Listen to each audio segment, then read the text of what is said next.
Umesh Pal murder case के 20वें दिन shootout की 2 और नई तस्वीरें सामने आई हैं। ये तस्वीरें उस वक्त की हैं जब गोली और बम से घायल होने के बाद उमेश पाल अपनी गली में दाखिल होकर घर में घुसने की कोशिश कर रहे थे। नई तस्वीर में एक शूटर उमेश पाल के गनर पर बम फेंकते हुए भी साफ नजर आ रहा है। हालांकि हमले के 20 दिन बाद भी यूपी पुलिस शूटरों तक नहीं पहुंच पाई।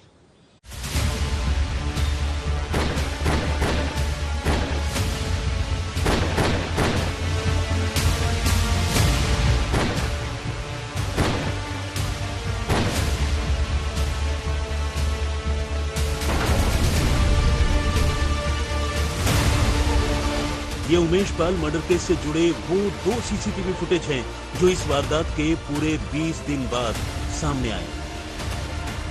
अब तक आपने मौका वारदात पर मेन रोड में लगे सीसीटीवी कैमरों की फुटेज देखी है, लेकिन ये फुटेज उस गली की है जिसके अंदर से होकर उमेश पाल का घर आता है। आपको याद होगा कि उस रोज जैसे ही उमेश पाल घर के बाहर मेन रोड पर अपनी क्रेटा कार से नीचे उतरे थे तो वहां पहले से ही घात लगाए बैठे शूटरों ने उन पर हमला कर दिया था। लेकिन ये तस्वीरें हैं उस गली की, गोली लगने के बाद जिसमें घुसकर उमेश पाल ने अपनी जान बचाने की कोशिश की।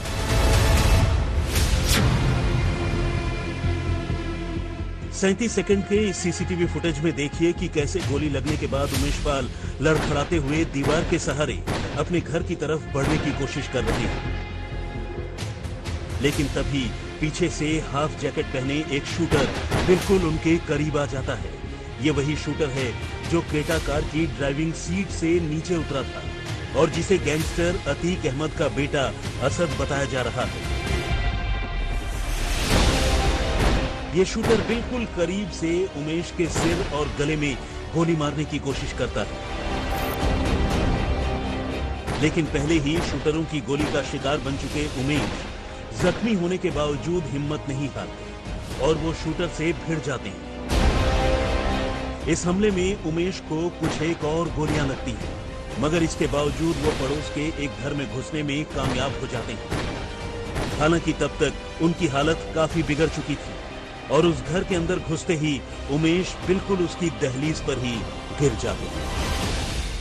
उमेश पाल यहाँ से अंदर आते हैं और उनके पीछे असद जो अतीक अहमद का बेटा है वो लगातार फायरिंग कर रहा है, उमेश को मारने का प्रयास कर रहा है। असद जो अतीक अहमद का लड़का है। तो यहाँ पर आपको मैं तस्वीरें दिखाऊंगा। यहाँ पर आपको आज पुलिसकर्मी लगातार दिखाई पड़ रहे होंगे, लेकिन अब तस्वीरें बदल चुकी हैं। फिलहाल उमेश पाल यहाँ से भागते हुए फुटेज में जैसा कि दिख रहा है यहाँ तक पहुंचते हैं। उतनी देर में इस घर का गेट खुलता है और उमेश पाल के ऊपर अतीक पहले सर पे गोली मारना चाहता है और फिर पीछे बैक टू बैक फायरिंग करता है और ज्यादा फायरिंग की वजह से उमेश पाल की यहीं पर हत्या हो जाती है। अब गली में हुए इस शूटआउट के कुछ दूसरे पहलुओं पर गौर कीजिए। आप देख सकते हैं कि बम और गोली की आवाज और लोगों की चीखें सुनकर एक बच्ची अपने घर से बाहर निकल आती है। ये लड़की असल में उमेश पाल की भतीजी है। पहले तो वो हमलावरों से घिरे अपने चाचा को बचाने की कोशिश करती है, लेकिन जैसे ही उमेश पाल उसे वहां से भाग जाने को कहते हैं, बच्ची उल्टे पांव वापस चली जाती है और अपने घर वालों को बाहर चल रहे इस हमले की जानकारी देती है। इस बीच उमेश पाल की सुरक्षा में तैनात सरकारी गनर राघवेंद्र अपनी जान बचाने के लिए बदहवास गली के अंदर की ओर भागता हुआ दिखाई देता है, लेकिन तभी पीछे से अतीक का गुर्गा गुड्डू मुस्लिम सिपाही राघवेंद्र पर एक बम फेंकता है और सीसीटीवी कैमरे में सब धुआं हो जाता है। एक लड़की जो है वो यहाँ से निकलती है, जो कि देखने में 17-18 साल की लगती है, और इस गेट से निकलकर वो जब वहां पहुंचती है जहां फायरिंग हो रही है तो वो शायद वहां जाकर चौंक जाती है, डर जाती कि आखिर यहाँ क्या हो रहा है, और वो परिवारजनों को बताने के लिए इसी रास्ते से भागती है। उतनी ही देर में बमबाजी होती है, जिसके निशान आपको अभी भी यहाँ पर दीवार के पास नजर आ रहे होंगे। ये वो बमबाजी है जो राघवेंद्र सिपाही बचता हुआ भागता है, पीछे से गुड्डू मुस्लिम बम से अटैक करता है और उस बम के निशान अभी भी आपको यहां पर नजर आएंगे। मैं अगर थोड़ा सा यहां पर स्क्रैच करूंगा या पुश करूंगा तो शायद ये दीवार भी नीचे गिर सकती है। ये हमला है, पूरी दीवार आप देखेंगे यहां से उठ चुकी है।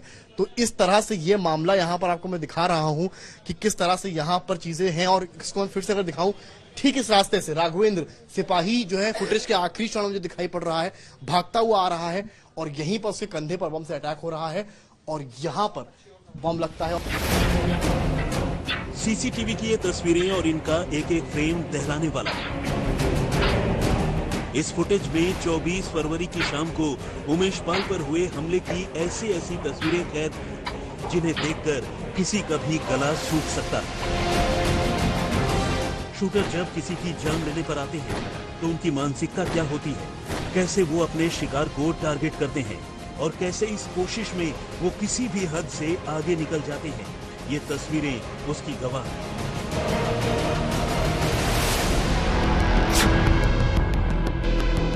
अब इस शूटआउट की कुछ दूसरी तस्वीरें देखिए जो एक और सीसीटीवी कैमरे में कैद हुई हैं। ये कैमरा गली के दूसरे छोर पर ठीक उमेश पाल के घर के बाहर लगा है और कैमरे का मुंह उमेश पाल के घर के गेट की तरफ है। देखिए, इस कैमरे में भी दिख रहा है कि वारदात के वक्त गोलीबारी की आवाज सुनकर आसपास के लोग कैसे गली की तरफ झांक रहे हैं। तभी उमेश पाल के कहने पर वो बच्ची वापस लौटती है और गेट खोलकर उमेश पाल के घर वालों को वारदात की खबर देने की कोशिश करती है, मगर तभी पीछे से गुड्डू मुस्लिम का फेंका हुआ बम कैमरे के ठीक सामने फटता है और बम के हमले में जख्मी होकर सिपाही राघवेंद्र बिल्कुल गली के मोड़ पर गिर पड़ता है। इसके कुछ ही देर बाद जब धुआं छटता है तो दिखता है कि वही लड़की एक बार फिर हालात को भांपने घर से बाहर आती है। इस दौरान सिपाही राघवेंद्र जमीन पर गिरा तड़पता हुआ साफ साफ दिखाई देता है। यही बताया, बताने लायक ही नहीं थी, वो सब देख इतना डर गई वो कुछ बोल ही नहीं पा रही है। अरे उसकी छोटी बच्ची है अभी। वो क्या देखा उसने, आप बीती सुनाई? अरे वो लोग तो घर ही में थे, जैसे आवाज हुआ वो तुरंत बाहर खोल के देखी क्या हुआ, वो तुरंत खोल के देखी कि हमारे चाचा के साथ गोली मार रहे हैं। तो पहले तो वो बचाने की कोशिश दौड़ी, मगर वो फिर तुरंत वहाँ से चाचा माई के भागो, वहाँ से वो भागी फिर अंदर भाग गई। वो ये सब देख कितना डर गई है, क्या बताएं। राघवेंद्र सिपाही के ऊपर बम लगा है, जहाँ वो कहाँ यहीं पे गिरा है? जस्ट यहाँ पे गिरे हैं वो, उनके पर मौत हो गई। आप सोचिए बम लगा कहूँ धमाके से भी इतनी दूर गिरे हुए, आप सोचिए। अतीक अहमद अहमदाबाद की साबरमती जेल में बंद है और उमेश पाल मर्डर केस का मुख्य आरोपी माना जा रहा है। तफ्तीश के दौरान अब यूपी पुलिस को एक नई जानकारी मिली है। जानकारी ये कि उमेश पाल की हत्या के बाद अतीक अहमद ने यूपी के एक मंत्री को फोन किया था। इस नई जानकारी के सामने आते ही यूपी एसटीएफ ने अब इसकी जांच शुरू कर दी है।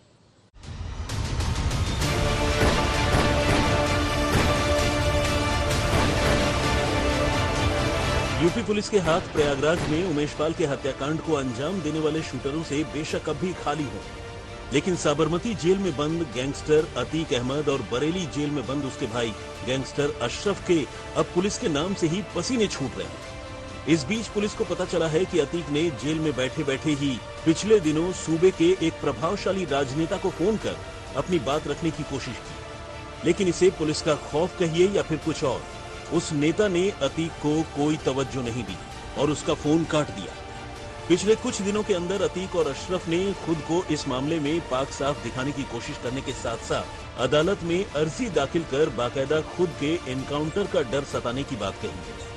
जबकि यूपी पुलिस अब एक एक कर दोनों भाइयों से पूछताछ की तैयारी कर रही है। सूत्रों के मुताबिक अतीक ने जिस नेता को फोन किया था वो पहले माफिया अतीक के संपर्क में था और अतीक ने शूटआउट के बाद उससे मदद मांगने की कोशिश की। इसी कड़ी में अतीक ने पहले इस सफेद पोश को फेस टाइम पर कई बार कॉल किया, लेकिन नेता ने फेस टाइम पर बात नहीं की। तब अतीक ने उसे नॉर्मल कॉल किया और इत्तेफाक से ये कॉल उस नेता ने उठा लिया, लेकिन बताते हैं कि जैसे ही कॉल उठा तो अतीक ने अपना फोन न उठाने की शिकायत की। अतीक ने कहा कि उसने अब तक उन्हें कम से कम 50 बार कॉल की, लेकिन वो बात नहीं कर रहे हैं, ऐसा क्यों? लेकिन दूसरी ओर से अतीक की आवाज सुनते ही उस नेता ने फौरन अपना फोन काट दिया। फिलहाल इस मामले में प्रयागराज के 3 बड़े नेता एसटीएफ के रडार पर हैं। एसटीएफ उस नेता से पूछताछ कर सकती है, उससे अतीक के रिश्तों की भी नए सिरे से पड़ताल कर सकती है। उमेश पाल हत्याकांड के बाद माफिया अतीक अहमद ने किस नेता से की फोन पर बात? एसटीएफ और यूपी पुलिस के सूत्रों की माने तो अब किसी सफेद पोश का भी इस पूरे मामले में नाम सामने आ रहा है। बताया गया है कि अतीक पहले भी कई दफा फेस टाइम के जरिए उस नेता से बात कर चुका है, पर जब इस दफा इस कांड के बाद फेस टाइम के जरिए अतीक ने इस सफेद पोश से बात करने की कोशिश करी तो उसने जवाब नहीं दिया, जिसके बाद अतीक अहमद ने उसी नेता को एक नॉर्मल कॉल करी, जिसको उस नेता ने काट दिया है। यूपी पुलिस और एसटीएफ की 22 टीमें अतीक अहमद की फैमिली के साथ साथ उमेश पाल हत्याकांड के एक शूटर को पकड़ने के लिए जाल बिछा रही है। इस बीच बरेली जेल में बंद अतीक अहमद के भाई अशरफ की पत्नी जैनब फातिमा ने आज तक से बातचीत में कई तरह के दावे किए और अपने पति को फंसाने का आरोप लगाया। जैनब फातिमा ने कहा कि अशरफ का इस हत्याकांड से कोई लेना देना नहीं, उसे फर्जी फंसाया जा रहा है। उसने कहा कि प्रयागराज में हत्या हुई और कनेक्शन बरेली जेल से जोड़ दिया गया। उसकी अशरफ से बात नहीं हुई है और न ही अशरफ के पास फोन है। जैनब का कहना है कि 1 साल पहले बच्चों को लेकर वो जेल में अशरफ से मिलने गई। जी, उनका तो कोई हाथ नहीं इसमें। उमेश पाल हत्याकांड से उनका कोई, मेरे परिवार का कोई लेना देना नहीं है। इस घटना से ना ही मेरे पति अशरफ विधायक का कोई लेना देना नहीं है। फर्जी उनको फंसाया जा रहा है। कांड तो इलाहाबाद में हुआ है और बरेली जेल से वहाँ जोड़ दिया गया है, कनेक्शन वहाँ से जोड़ दिया गया है। ऐसा कुछ नहीं है। आपकी इस बीच अशरफ से एक भी दफा बात हुई? नहीं, मेरी बात ही नहीं हुई उनसे, ना उनके पास फोन है, बात भी नहीं हुई मेरी। हाँ, ये बात भी कही गई कि फोन यूज कर रहे हैं, चैट हो रही है, ग्रुप बना। कोई बात ही नहीं हुई है। अगर फोन होता तो हमसे भी बात करते वो। कोई बात नहीं हुई मेरी। अशरफ की पत्नी ने कहा कि पुलिस ने उससे पूछताछ की और शाइस्ता और असद के बारे में जानकारी दी। हालांकि उसे दोनों के बारे में कोई खबर नहीं है। जैनब ने बताया कि अशरफ से उसकी शादी 9 साल पहले हुई थी। असद के बारे में पूछे जाने पर जैनब का कहना था कि उसे हमेशा उसने बड़े बालों में ही देखा है। हत्याकांड के दौरान सामने आई तस्वीर पर उसने कहा कि उसे पता नहीं कि वो तस्वीर किसकी है, क्योंकि असद हमेशा बड़े बालों में ही रहता है। भी देखा है तो बड़े बड़े बाल में ही देखा है।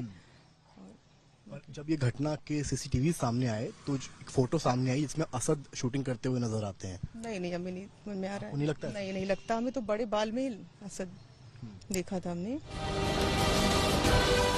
समर्थ श्रीवास्तव, प्रयागराज, आज तक।